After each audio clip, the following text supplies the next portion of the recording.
नमस्कार, मैं हूं सौरभ दीक्षित और आप देख रहे हैं बिस्तक। दुनिया भर में गोल्ड को लेकर एक अलग ही दीवानगी नजर आती है, लेकिन इस मामले में भारत की बात सबसे अलग है।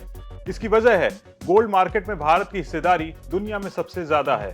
हालांकि भारत ने मुकाम आरबीआई की गोल्ड रिजर्व के दम पर हासिल नहीं किया, बल्कि जनता के पास मौजूद सोने के भंडार ने देश को इस ऊंचाई पर पहुंचाया है। इसलिए डीएसपी म्यूचुअल फंड की रिपोर्ट में कहा गया है कि $23 ट्रिलियन के वैश्विक बाजार में भारत की 15% हिस्सेदारी है, जो $12.5 ट्रिलियन के ग्लोबल फॉरेक्स रिजर्व के मुकाबले करीब दोगुना है। गोल्ड को लेकर एक और दिलचस्प जानकारी रिपोर्ट में निकलकर सामने आई है। इसमें कहा गया है कि दुनिया में अब तक माइन किए गए सोने का 65% हिस्सा ज्वेलरी के तौर पर है। वहीं इसमें यह भी कहा गया है कि अगर दुनिया के सेंट्रल बैंक का महज 5% विदेशी मुद्रा भंडार गोल्ड में शिफ्ट हो जाए तो इसकी कीमतों में तेज उछाल आ सकता है।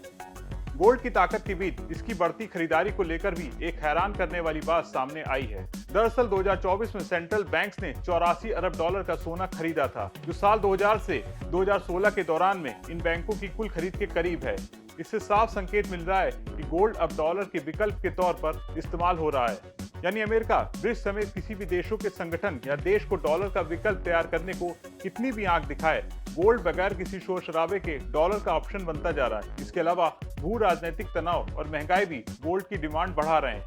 इसके साथ ही यूएस ट्रेजरी बॉन्ड की अस्थिरता ने सोने को सुरक्षा का मजबूत ऑप्शन बना दिया है।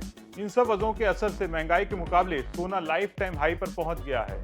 गोल्ड रिजर्व में अगर भारत की ताकत को देखा जाए तो आरबीआई के पास 880 मीट्रिक टन सोना है, जो अमेरिकी फेड रिजर्व के 8133.5 टन के मुकाबले काफी कम है। लेकिन जैसे इसकी तुलना जनता के पास मौजूद सोने से होती है, तो अमेरिका की जनता के 9000 टन के मुकाबले भारतीय जनता के पास 25000 टन सोना है।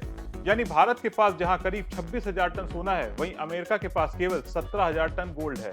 कारोबारी साल 2025-26 में आरबीआई ने गोल्ड में कोई नया इन्वेस्टमेंट नहीं किया है। इसकी वजह कीमतों में कमी का इंतजार हो सकता है, लेकिन हाल के वर्षों में गोल्ड को लेकर बड़ी दीवानगी से ये साफ हो गया है कि ये अब केवल ज्वेलरी तक सीमित न रहकर ग्लोबल रिजर्व का हिस्सा बन चुका है। जिस तरह से भारत में सोने को लेकर दीवानगी बढ़ रही है, इस पूरे मामले पर आपका क्या सोचना है, कमेंट करके जरूर बताएं। वीडियो पसंद आया हो तो इसे लाइक करें, शेयर करें और बने रहें बिस्तक के साथ।